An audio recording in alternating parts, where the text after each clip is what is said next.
over to Mr. Shekhar Swarup, Joint Managing Director, Globus Spirits Limited. Thank you, and over to you, Mr. Shekhar Swarup. Thanks. Good morning, everyone, and welcome to our Q1FY22 call. I hope that you and your family members are safe.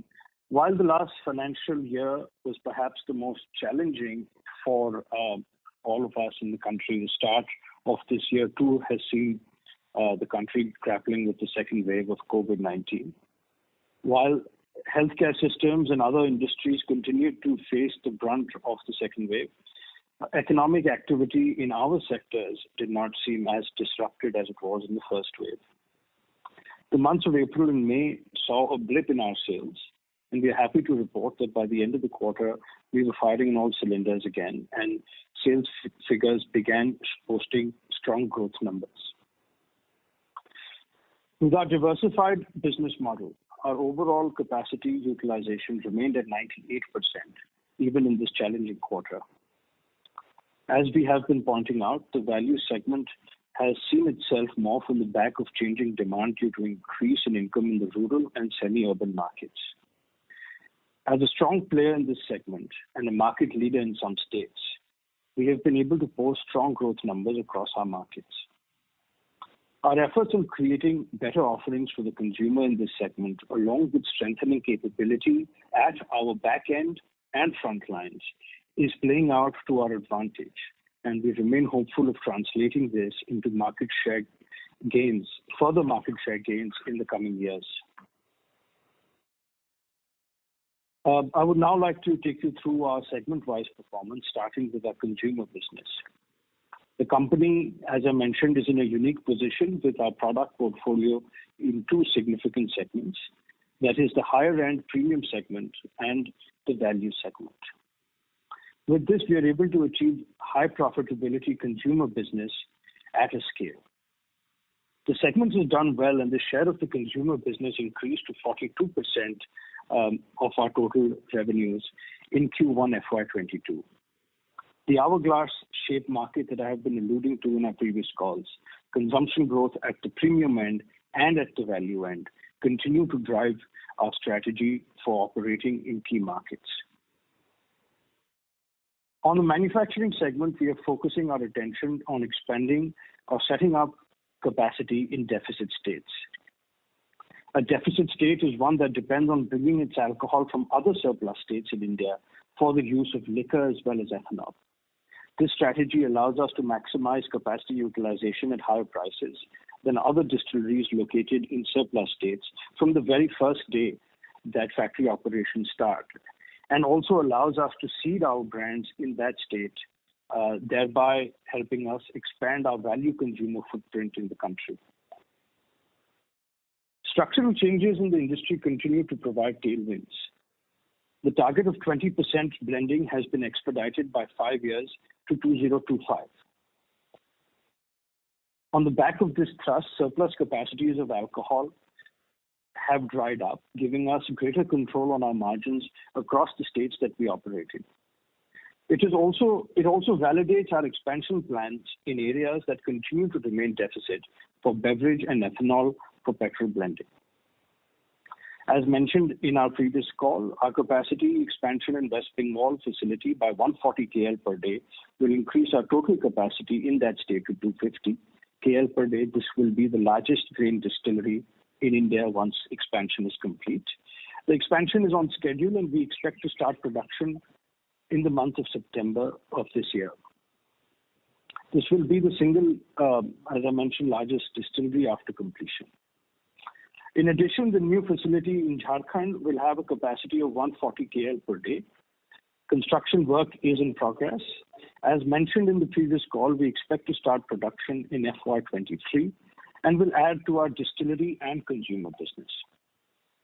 In addition, we are evaluating another 140 KL project, the site of which is to be confirmed. Construction of this project will begin in the current financial year. And by the time this capex expansion wave is complete, our total capacity will grow to 920 KL per day. I now request Param to take you through an update of our consumer business. Thank you, Shekhar. and very warm good morning, everyone. As we know, the second wave of the pandemic hit the country from April 21 onwards, and hence our Q1 for FY22 remained a subdued quarter for our industry. However, I'm happy to share that in comparison to the same quarter last year, our consumer segment has seen a growth in volumes by 65%, while our revenue grew by 91%. However, while the overall value segment sales were impacted marginally, the product mix continued to improve, leading to accretive margins. As Shekhar earlier mentioned, we have started Q2 of this financial year with our operations functioning normally, and we hope to accelerate our journey as we go forward. Our key state of Rajasthan continued to gain market share despite the challenges faced due to this second wave of COVID-19.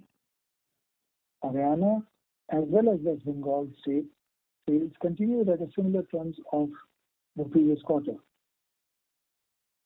Month-on-month sales have improved from mid-June with the easing of the lockdown restrictions.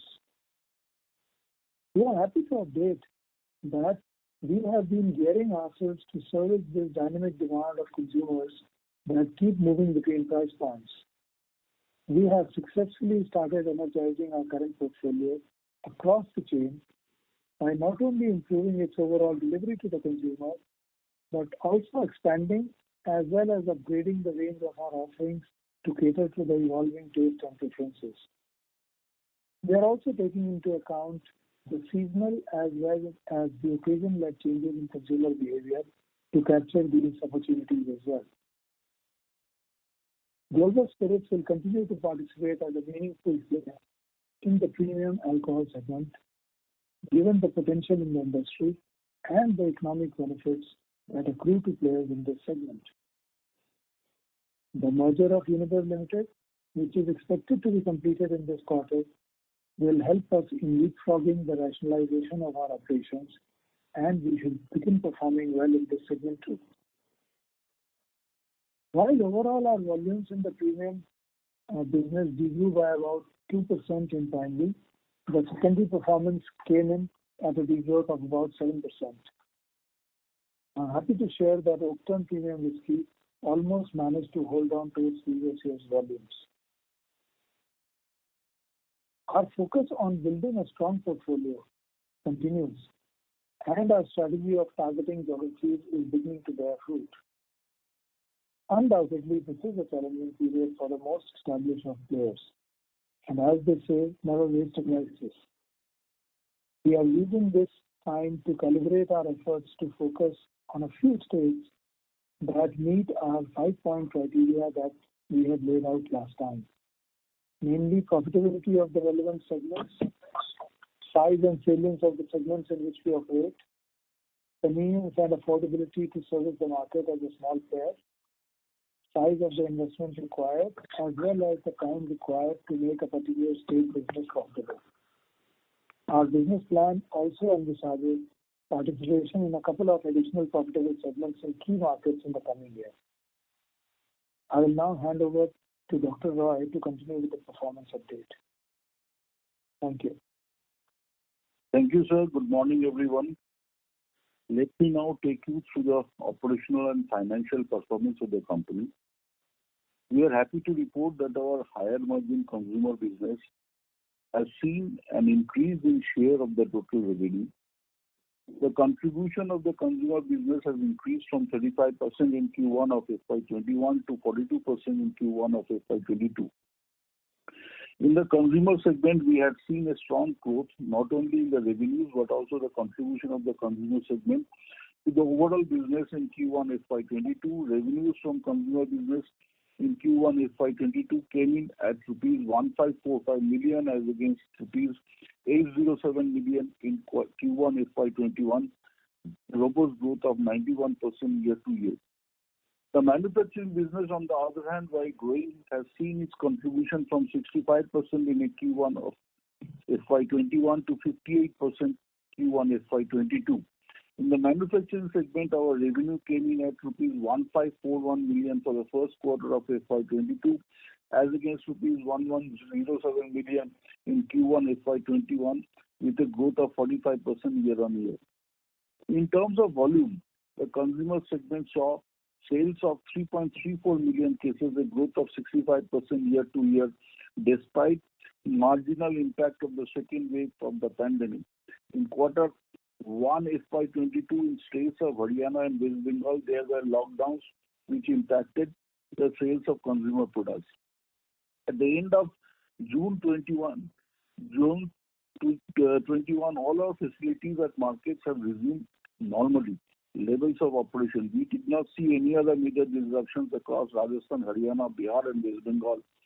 All things considered, our overall capacity utilization for Q1 FY22 remained close to 98%. This was driven by improvement in product mix and realization. Our cash flow generation in FY21 was strong, and we generated rupees 148 crores of net cash flow from operations, whereas for Q1 FY22, the cash flow generation was rupees 66 crores. Our finance costs have reduced by 23% year-on-year from 5.1 crores in Q1 FY21 to 3.9 crores in Q1 FY22 on the back of reduced bad debt, as mentioned above, and reduced average cost of debt to 7.8%, which we are hoping to reduce further in quarters to come. As a result of the improvement in the financial risk profile of the company, marked by healthy operations and margins and comfortable capital structure and debt coverage indicators, the credit rating for our long-term and short-term bank facilities stand reaffirmed at CARE A stable with enhanced credit limits as of January 21. We saw our EBITDA margins expanded by almost 930 BPS year-on-year to 26.7% in Q1 FY22 from 17.4% in Q1 FY21, driven by higher share of high margin consumer business, better realizations from byproducts and softened input prices. Now, coming to the working capital cycle, overall working capital cycle has seen an improvement. However, there has been an increase in accounts receivable on account of strong growth in higher price of consumer value segment, for which the duty payable is funded by the company. The accounts receivable saw a further increase due to higher sales of ethanol, where we have to allow credit to AMCs, unlike ENA, which is typically purchased on advance payment. Despite the increase in working capital, our return ratios have seen a significant expansion. ROE and ROC have gone up from single digits in FY19 to 35% and 42% in Q1 of FY22 respectively. We have calibrated our operations to ensure that any disruptions are not only temporary but can also resume quickly, and as a result, we believe we are in a strong position. This concludes my reports on the operation and financial highlights. I would now request the moderator to open the forum for questions. Thank you. Thank you very much. We will now begin the question and answer session. Anyone who wishes to ask a question may press star and 1 on the touchtone telephone. An operator will take your name and announce your turn in the question queue. Participants are requested to only use handsets while asking a question. Ladies and gentlemen, we will wait for a moment while the question queue assembles.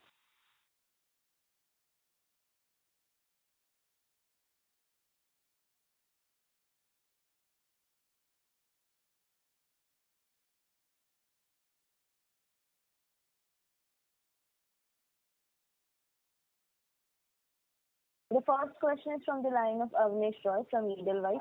Please go ahead. Yeah, thanks for the opportunity. My first question is on your initial remarks. Because of the ethanol mixing date getting advanced, you said liquor manufacturing margins are improving. So could you give us which states you are seeing more mismatch of the supply and demand? Normally, liquor manufacturing would be a cost plus model, right, for the brand owners. So how do you get benefit in that scenario? Because cost plus model, does it change because of the supply demand mismatch? Hi, Abneesh. I think there may be a misunderstanding there. The ethanol story has impacted capacity utilization across the country and lifting of or diversion of ENA capacities to ethanol. As a result, improving our capacity utilization as well as margins on ENA. No, but doesn't it impact liquor also, because if supply is getting shifted towards another industry, liquor industry will have a shortage, right? So the liquor, so in our business model, because we are integrated, it does not see that, for us it's grain which is the input and not ENA. But generally speaking, for the industry, yes, it has impacted ENA prices. Right. Second is on the sentiments, because now vaccinations are really picking up very fast, and especially in the big cities, it's going quite well. So in terms of sentiments for your sector, how do you see versus the wave one next few months? So the wave that came earlier in the last quarter, the impact on our business activities was limited to at best 15 days or around 15 days in some states, and other states it was even less. I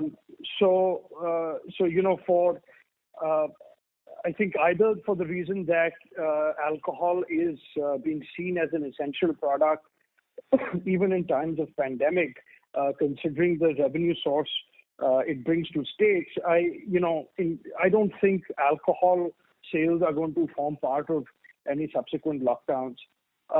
As far as retail sales are concerned, our markets are growing. They're not back to normal. They are very much growing. If that is a measure of sentiment, then sentiment is very high. Sorry to interrupt. May I request Mr. Abneesh Roy, sir, to please rejoin the queue? We have participants waiting for the turn. Yeah, I'll come back. Thank you. Thank you. Ladies and gentlemen, you are requested to please limit your question to 2 per participant. If you have a follow-up question, you may rejoin the queue. The next question is from the line of Ravi Naredi from Naredi Investment. Please go ahead. Hello. Thank you. Hi, good Give me opportunity. Sir, it is indeed a very good result you had posted. Sir, I draw your attention to 110 crore GST evasion detected matter. Will you want to tell something? I'm sorry, what's the question? 110 crore GST evasion detected by government of Rajasthan a few times back. With regard to Globus Spirits, there has been no such tax evasion by Globus Spirits. The name of Global Spirits was there, just that's why I'm asking you. There is no tax evasion by Globus Spirits. If there is a media report, I cannot comment on that. Okay. Thank you. And sir, what is the main reason behind the improvement of margin? Will you tell something? And these margins are sustainable? The reason for improvement on margins is due to a strong demand for ethanol and ENA in the country, and due to the higher share of our consumer business. Ethanol and ENA demand is expected to remain strong going forward, and our consumer business is growing on the back of market share gains as well as a growing industry. So for that reason, I believe these margins should remain sustainable. Okay. Thank you very much. All the best, sir. Thank you. The next question is from the line of Naresh Vaswani from Samiksha Capital. Please go ahead. Yeah, thank you. The first question on the realization front. So in the bulk, we have seen quarter on quarter there is a drop, while in the consumer, the realizations have increased sharply. So if you can please explain both these pieces. And also, what were the EBITDA margins in the consumer business in Q1? The drop in realization is due to a changing mix in our portfolio. Our higher consumer states of Rajasthan, especially, we have a very, very high percentage of capacity that's going for consumer products. So our bulk sales have reduced considerably over there. As is the case with West Bengal, we are seeing a growth in our consumer business, and therefore bulk sales are reducing. As a result, our bulk sales are now largely limited to Haryana. I mean, not limited. There is significant bulk sale even in Bengal, but because Rajasthan there is very little, the overall average selling price of ENA reduces. So I hope that reason is clear. With regard to margin on consumer business, we are not reporting margins separately for each business. Suffice it to say that the consumer business operates at much higher margins as compared to our bulk business, and with a 40% or so share of consumer business in our revenue, the average margins are as per what we reported in the last quarter. Okay, and there was this disclosure regarding the share transfer which has happened. Can you explain some background to that? The background, as far as the company is aware, has been disclosed to the exchanges. This is regarding, dues of an entity which is not associated with Globus Spirits. It is a promoter entity, but they are not associated with Globus Spirits in any way, and all the disclosures have been made to that effect. Okay, and final question. In the previous call, you have mentioned regarding the advantage we have is capex cost is much lower than the peers. So I wanted to understand if you can help me with some specifics. How are we able to do this? Because 5-10% is understandable, but 30 to 40% is a bit too high. So how are we able to do that? Well, sir, these are very specific matters pertaining to our engineering and how we operate these plants, and I'm afraid I won't be able to get into details about that. But we have track record of demonstrating this capex. We've done it in Bengal and Bihar when the greenfield projects were set up, and we are now at the cusp of completing an expansion at Bengal at these reduced levels of capex. So, I'm not able to get into details on this call, but it's something that we stand by. Okay, and how much broken rice do you require for per liter of bulk production? If you can help me with that. And our procurement price for broken rice, is it substantially lower than the MSP? There is no MSP for broken rice. Broken rice is a waste product of rice mills. We produce, again, I'm not able to give you specific numbers because these are very critical to our business model. But our production of alcohol from broken rice is well in excess of 47 liters per quintal or 470 liters per ton. But the exact number I'm not able to give you. With that, sir, I must request the operator to take up the next question, as we have a 2-question limit. Thank you. Sure. Thank you. The next question is from the line of Sunil Jain from Nirmal Bang Securities. Please go ahead. Yeah, good afternoon, sir. My question relates to more on a realization per case for IML. So that has shown good improvement over last quarter. So any specific reason for that? Sure. Param, may I ask you to take this, please?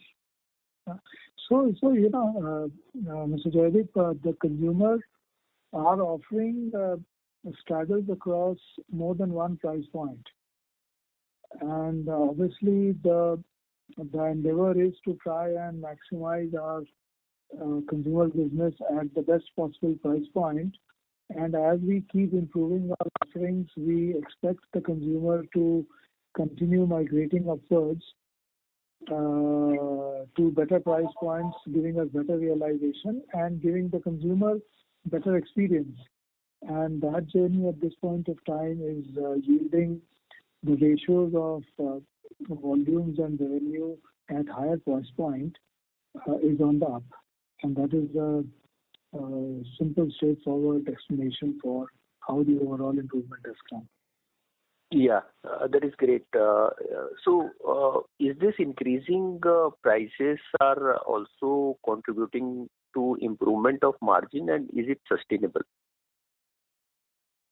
So, our belief that the consumers will continue to evolve in times to come over many years, and the purchasing power of consumer will continue to improve, and he will exercise more and more choices. And it is up to every individual organization to continue improving their offerings and have the highest occupancy in the mind of the consumer space. And that is exactly what we are doing, and we believe it is there to stay. Yeah, that is good, sir. The second question more related to your project. This Jharkhand, when is this likely to start? Means earlier you were talking about We've just started construction in the last couple of months. It takes us around 12 months to set up a greenfield project of this nature.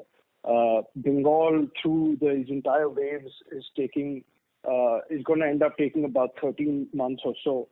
2-3 months were lost due to various COVID waves that have happened during construction. So 12 months is a good estimate for a greenfield project. Yeah, great. So thank you very much. I got a few more questions, but I'll come back in the queue. Thank you. Thank you.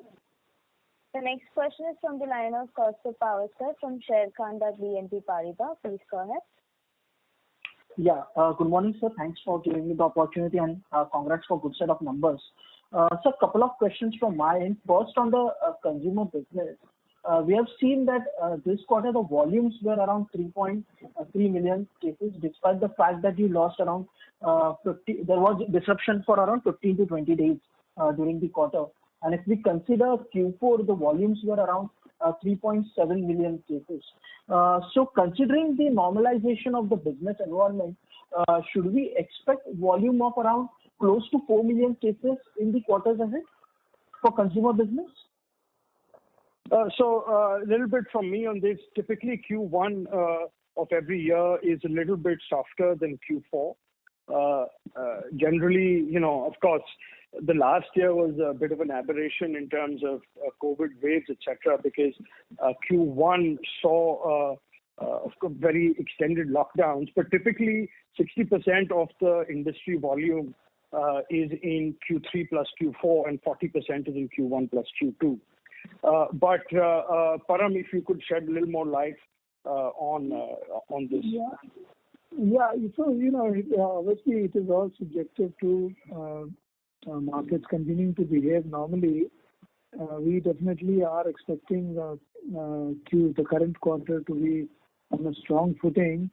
Difficult for us to project numbers and get quoted on it, as you would appreciate, because these are within uncertain times we are approaching.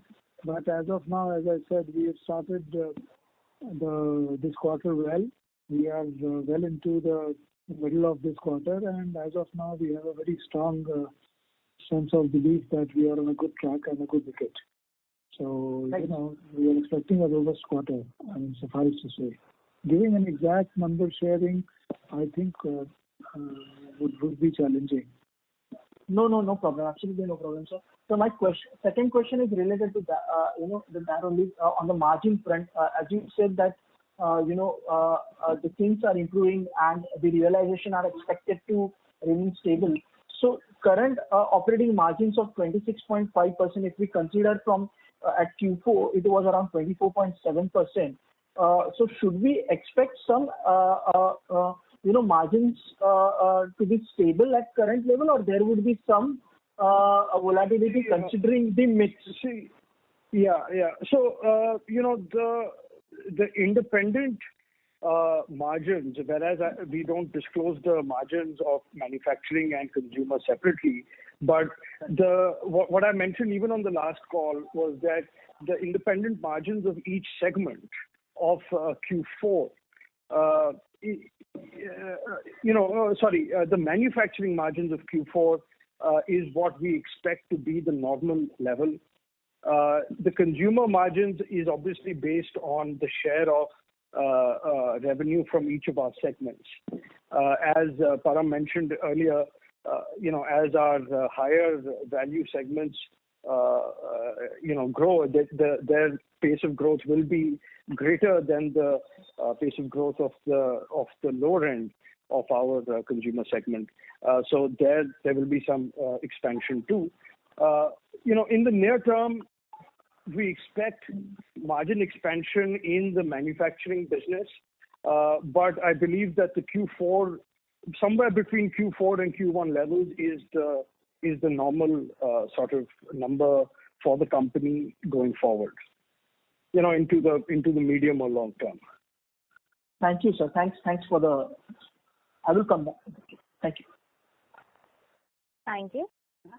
The next question is from the line of Himanshu Shah from Dolat Capital. Please go ahead. Thank you, sir. Thanks for the opportunity and congratulations on a good set of numbers. Sir, just a couple of bookkeeping questions.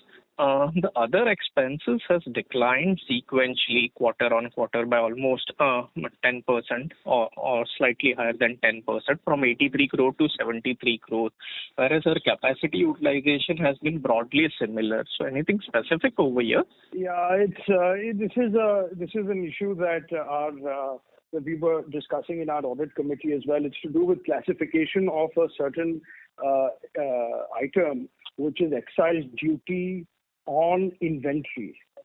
So changes in inventory of finished goods come into other expenses, and excise duty on that is considerable.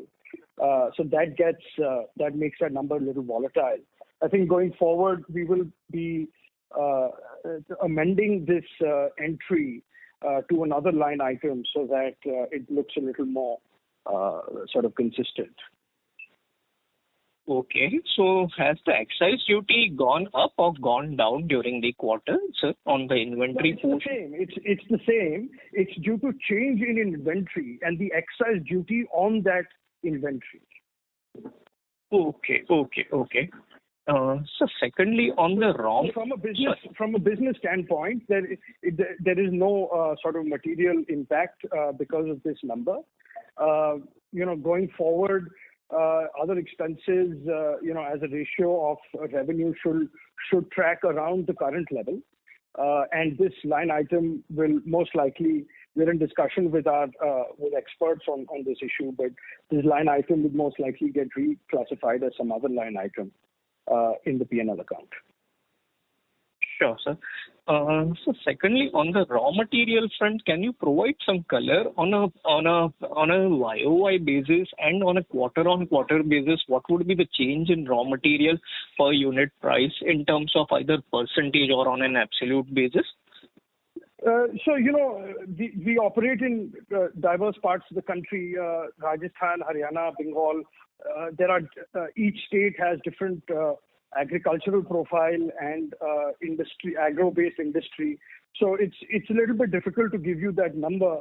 But suffice it to say that over last year there has been an increase in raw material prices, but that we've been able to offset through better ENA prices as well as better prices of byproducts.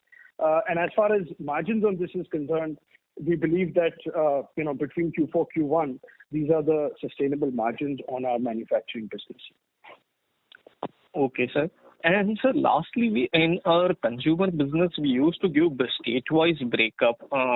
Henceforth, this quarter we haven't given that breakup. Is it fair to assume that this won't be provided henceforth? No, we are not averse to providing those breakups state-wise, and we can continue to do that.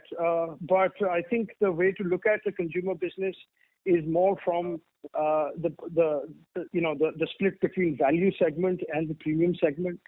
Premium segment is a smaller part of overall revenues, but we believe that it's the business that's going to grow because we are not limited to our home states in the premium business, and we have a larger canvas for that. But if you like, we can have these numbers sent to you separately. Sure, sir. Sure. And so this last question with respect to this. Sorry to interrupt you, Mr. Shah. May I request you to please rejoin the queue? We have participants waiting for the turn. Okay, fine. No issues. Thank you, and all the best, sir. Thank you. Thank you. The next question is from the line of Vivek Gautam from GS Investment. Please go ahead. Yes, sir. Congratulations on good set of numbers, sir. And basically, I am not a very old entrant of the company, shareholder. So my question is, how effective is this broken rice as raw material versus molasses? Because we don't have a sugar mill. We used to have sugar mill. I think we sold it off to Dhampur long time back. So is it that negative for us or much more better option? No, we've never had a sugar mill. Globus Spirits only operates grain distilleries. For us, grain is the focus going forward. Currently, we purchase broken rice. We have purchased maize and millets in the past. Our plants are sort of fungible between these different raw materials. Broken rice is abundantly available across the country, and we believe it is the raw material for us for the future. As currently, as the agricultural pattern stands, it's the raw material for us for the future. In our states, there is no molasses available or hardly any molasses available. There is very little to no molasses-based or sugar-based alcohol production. So it is not fair. It doesn't make any sense to compare our production with molasses-based production because it's not fungible. In our states, you can't set up a molasses-based distillery at all. Okay, sir.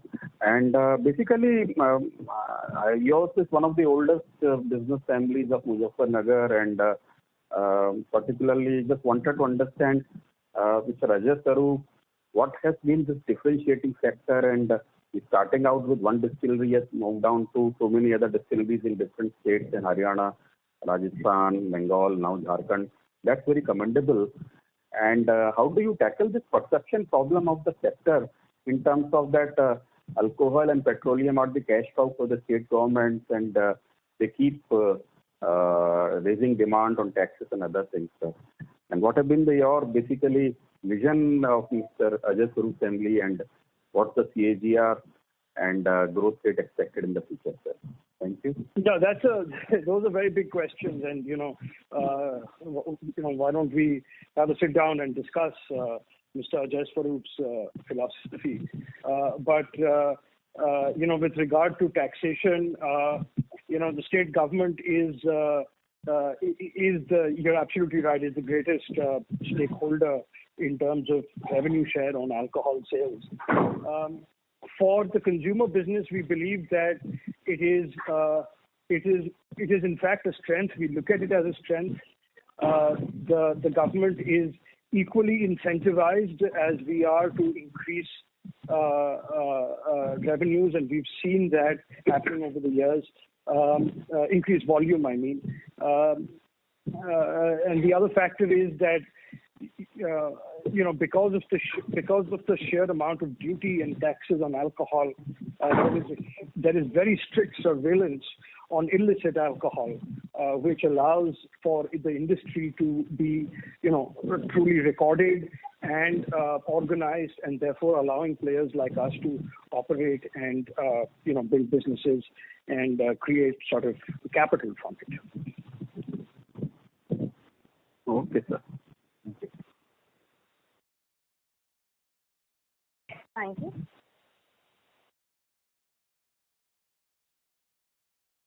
The next question is from the line of David Syag from Omkara Capital. Go ahead. Yeah, hi sir. Sir, how much ethanol supplies have you contracted with OMCs for the December 2020, November 21 supply year? I don't have the number available with me offhand, but as a share of our capacity, about it should be around 150,000 liters per day kind of number. I don't have the total number with me offhand. Okay. And can you give a breakup of the sales volume of $30 million liter, which we did this quarter into ENA and ethanol? Yeah, so like I said, our total capacity is about 500 KL, and roughly 150 KL of this is ethanol. So sales volume would also be in that proportion, right? Yeah, more or less. I mean, there may be little bit variations, but typically 150 out of 500 KL per day will go for ethanol. Okay. And what's our receivables as on 30th June? Dr. Roy, could you please talk about our receivable position? What is that?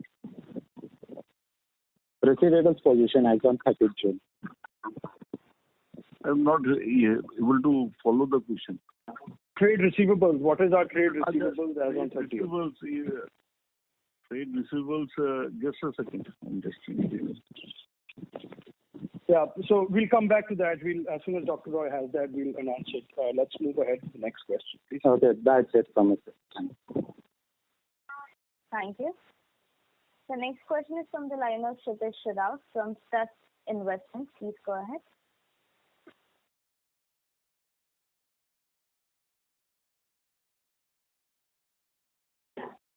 Yeah, hi. Sorry for the delay.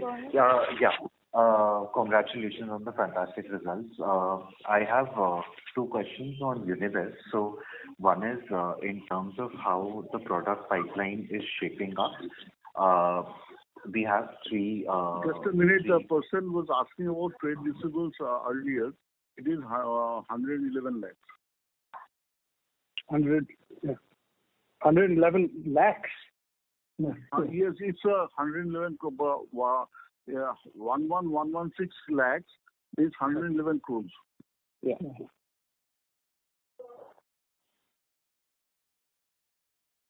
Thank you, sir. Please continue with your question. Yeah. So on Unibev, we have the three offerings. So what are the offerings planned going forward, and where do we plan to play in terms of states? And how do we sort of plan to go for the expansion? Will it be a more calibrated one, or do we go aggressive upfront? Because there are a few brands which sort of dominate the Indian market. So how does Globus plan to create this niche in the Indian spirits market overall? Yeah, so thanks. Param, could you please? Yeah, sure, Shekhar. Thank you, sir, for the query. So the product, we are expecting our product pipeline to get enriched by at least two more brands within the current financial year. Obviously, launching of new brands in these segments depends on the ending and the beginning of the excise cycle in many states. So the launch obviously will depend on the states that we operate in and whether that state permits middle of the excise year launch, or one has to wait for the excise year to come to a conclusion and then the next excise year allows a new brand launch. Coming to the geographies and the sort of query around how aggressive we are thinking ourselves as we go forward. So, as earlier outlined, we have earmarked limited geographies which have the potential of passing through all the 5 filters that we have called out, and we intend to, with progressive time, get more and more aggressive in each of these geographies. So our aggression and investment in these geographies will continue to improve without unnecessarily expanding into more and more newer geographies. But suffice to say that these geographies contribute a very meaningful space as a total percentage salience on the premium segments of the Indian alcohol industry. Got it. Thank you so much and congratulations once again. Thank you. The next question is from the line of Rishabh Doshi from Pro Invest Hermit Investment Advisors. Please go ahead. Yeah. Hi, Mr. Shekhar Swarup. Congratulations on the operational performance, despite trying times. So I had two questions. We are a couple of new investors, so we are not well versed with the history of the company. But could you just tell us your relationship with Anup Bishnoi? And my second question is, what are the challenges you think for scaling up Unibev? Because not many small players are able to compete with the big players in the premium segment. Yeah, thanks. So Mr. Anup Bishnoi and his family are classified as promoters of Globus Spirits. And that is the relationship that the company has with them. With regard to Unibev and how we plan to grow, Param, could you please? I think I did elaborate the whole framework on which we have remodeled Unibev is revolving around the geographies which allow new entrants to make a meaningful mark for themselves, have a decent turnaround of investment being converted into profitability in terms of time and investment required, allow a new player to enter the market without unnecessary premium cost to entry. And the basis this filter, we are obviously entering these geographies, and intention is to keep getting stronger, not only in terms of investments, but also in terms of expectations of performance, as well as to expand our offerings into the segment. Because additional offerings will not have an additional cost of route to market to that extent as the initial offerings will have. Because once we create a runway of capabilities for these states, obviously the newer offerings and the further building of the portfolio would be able to use the same runway to make a mark for those brands. Does that sort of answer your query? Yes. Thank you. Thank you. The next question is from the line of Shirish Pardesi from Centrum Capital. Please go ahead. Hi, Shekhar. Hi, Dr. Bhaskar Roy. Thanks for the opportunity and congratulations. I have two questions. When I'm observing your presentation on slide 15, you have given a franchise bottling brands and the realization growth which is there, which has happened about 27%. So my question is, this growth in realization in the bottling fee which has happened is effective which month it has happened, or this is full quarter we have got the realization? So how it works is that in some of our relationships, we have minimum guarantees that are offered to us for our access to our capacities. In the last 1 year, there's obviously been a huge impact on IMFL volumes. So that number is computed by dividing revenue with the volume that was produced. So whereas there has been a marginal increase in bottling charges, but large impact of that of the increase you see is due to lower volumes but a fixed revenue base. No, the reason I wanted the clarification whether this is going to prevail for next 3 quarters, or it is going to be very well. No, it depends on volumes now. So how the volumes of the brands we bottle shape up. So we don't really have control on that. We are merely a service provider in that segment. So, it really depends on how those volumes of those brands shape up. So I don't have visibility on that. And for that reason, we insist on minimum guarantees for some of our relationships. Could you please comment on the volume part in Haryana and West Bengal and Rajasthan for the franchise bottling? You said decline.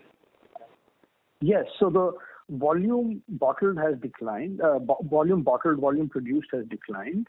I don't have the actual bottling figures, but our minimum guarantees are, basis our minimum guarantees, we bottle about 2.5 to 3 lakh cases per month.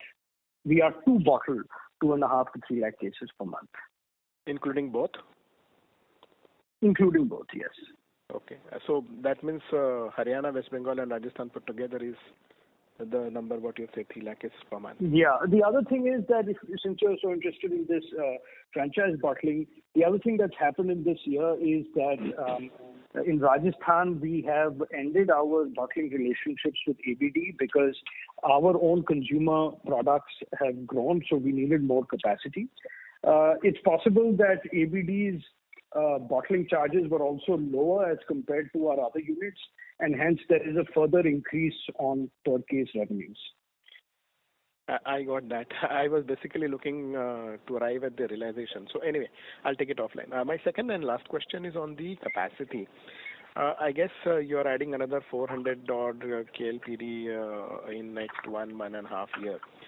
And you did mention that you are running full in the capacity utilization. So just wanted to check, this new capacity which you are adding will be primarily developing your own brands, or it will also have a mix of So our strategy, so there are two types of capacity coming up. There is capacity in a new state, for example Jharkhand, and potentially one other, and there is brownfield capacity or expansion which is happening in Bengal.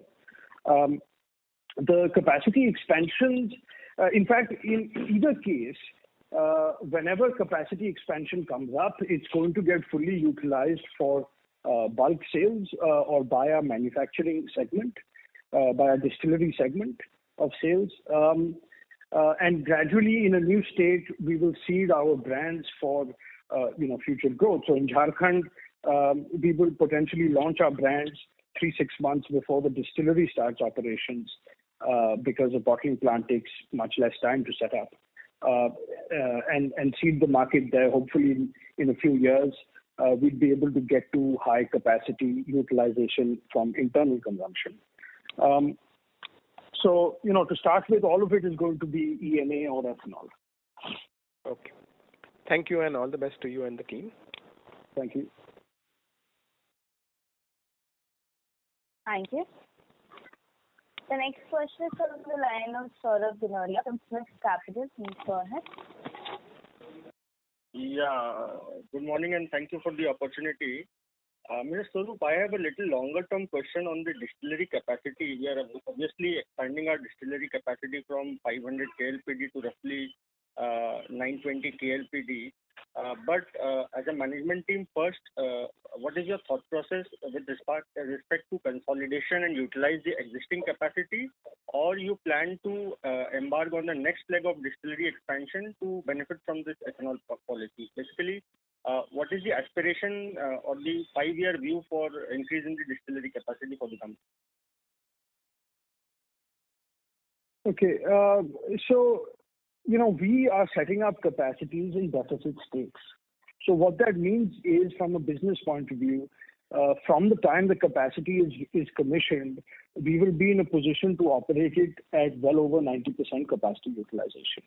Our current capacity utilizations are close to 100%. And, I don't see a situation where, of course, events like pandemic and lockdowns are aside, I don't see a situation where we will not be operating at 90% capacity utilization in any of our facilities, even when we have expanded. Now, with regard to your question about more capacities, so the company's capital allocation strategy is first and foremost, our focus is to grow our consumer business. Be that as it may, the consumer business does not require so much capital to grow currently, and as a result, the balance capital is being utilized first to pay off debt. Of course, the first priority is to pay off debt. The next is to invest in our consumer business, whilst also being mindful of the fact that consumer business cannot take too much, and therefore we have a third source of capital allocation, which is our manufacturing footprint. As far as expansions are concerned, there is the Bengal expansion and there is potentially a Bihar expansion that is possible, but further capacity, further investment in capacity will only come from new states. Over the last 5 or 7 years, we have always had a system.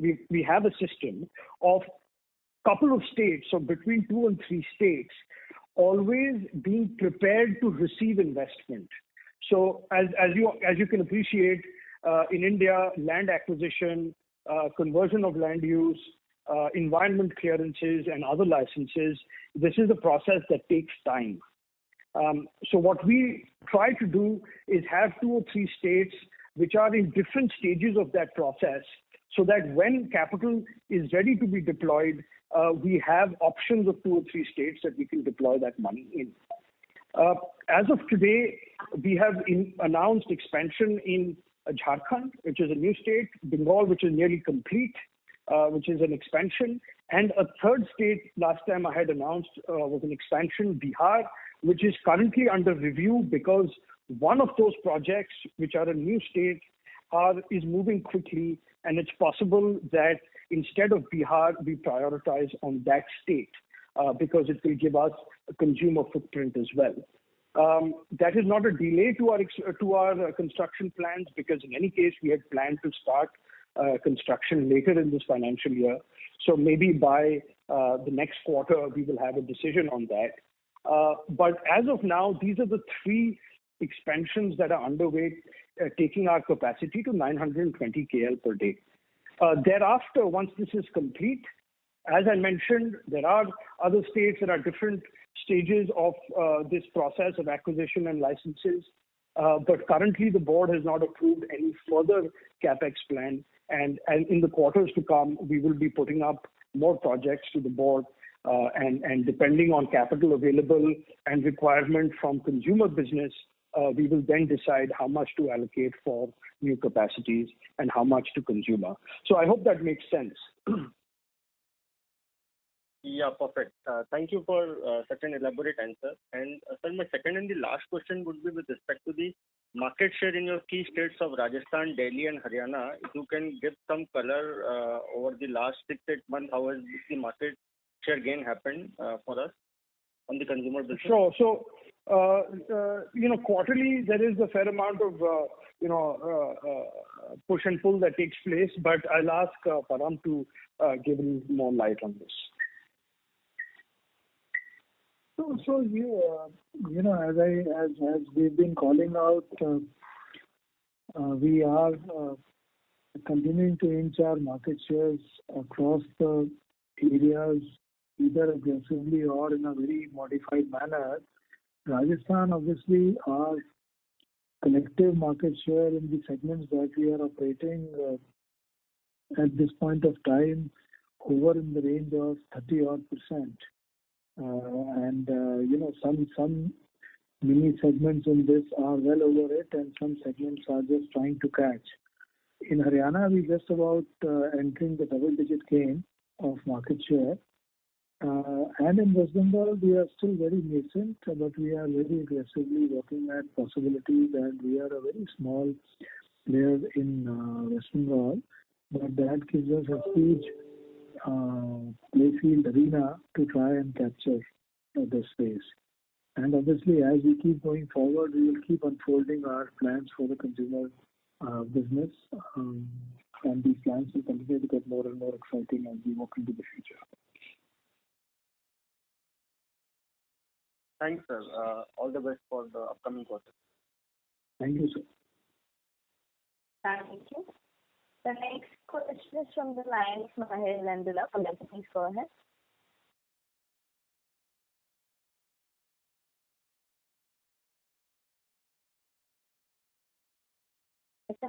If your line is unmuted, please go ahead with the question.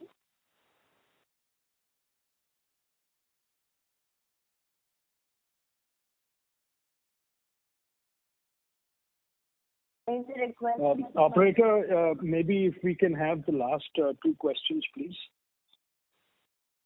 Thank you so much. We'll move to the next question. That is from the line of R.K. Khandelwal, an individual investor. Please go ahead. Hello. First of all, congratulations for the good set of numbers.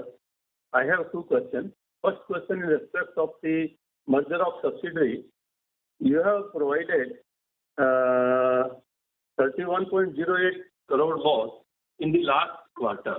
But this quarter you have not provided anything. Here you have mentioned the total loss is of 34.85. Is there any specific reason for that? And second thing, what is the reason of the heavy losses? And in future, whether merger of subsidiaries will have benefit for us? Yeah, so, the last quarter on standalone, 31 crore rupee exceptional item is what you're commenting on. That was, accounting entry taken based on, good accounting practices. That is a cumulative loss, not a quarterly loss. Okay. Since inception of the company. Our run rate on losses is between 2 and 3 crores. Currently, we expect that to come down to less than 1 crore in the next quarter. So I hope that answers your question. No, what was the reason? What was the business of subsidiaries which suffered losses? We are investing in the business. We are investing in new brands. There are teams in place. There are marketing expenses in place. So those are the reasons for losses. So do you expect when after merging there will be profit on that? After merging, the accounts will be merged with Globus Spirits. Yeah. But we will continue to invest in this business by way of expanding distribution as well as marketing expenses. Okay, sir. Then my second question relates to the GST liability. You have mentioned in the balance sheet that some case is going on in Delhi High Court, where approximately 20 crore rupees you have paid by way of GST. My question is that this particular GST relates to which particular state, Delhi, Rajasthan, Haryana, or of which item? Whether this type of liability may arise in future also, if you can throw some light on this. Yeah, sure. So this is a very, there was how do I say it? There hasn't been a demand on the company for GST for any item. This is a voluntary deposit that has been made under protest. We are currently awaiting a demand from GST pertaining to this amount. And that is exactly what is our case in Delhi High Court, that a demand needs to be raised so that we understand what are the claims against the company. We have been told that this amount pertains to our animal feed division. But again, we have not received any demands in any state. This is a voluntary deposit made by the company under protest. Is there any chances of future liability of this type? I'm not understanding what you mean by this type. As far as our tax compliances go, we are up to date on all tax compliances. But I'm not so sure exactly what you mean by your question. No, for example, currently you are paying regular taxes. There is no issue on that. But in future also, whether the department can raise this type of liability, which you have just deposited. I have no control on what the department may say, sir. Okay. But as far as we are concerned, we are up to date on all liabilities and dues. Thank you, sir. Thank you very much. Thank you very much. Thank you. Okay, with that, may I request that we bring this call to a close. There are many questions, and unfortunately, we've run out of time today. But please feel free to reach out to us, to our IR agency, Stellar, or to us directly. All our contacts are on our website. and on the results, and we'd be happy to get back to you with responses. Thank you all for attending and taking time out, and wish you all the very best. Thank you. On behalf of Globus Spirits Limited, that concludes this conference. Thank you for joining us, and you may now disconnect your line.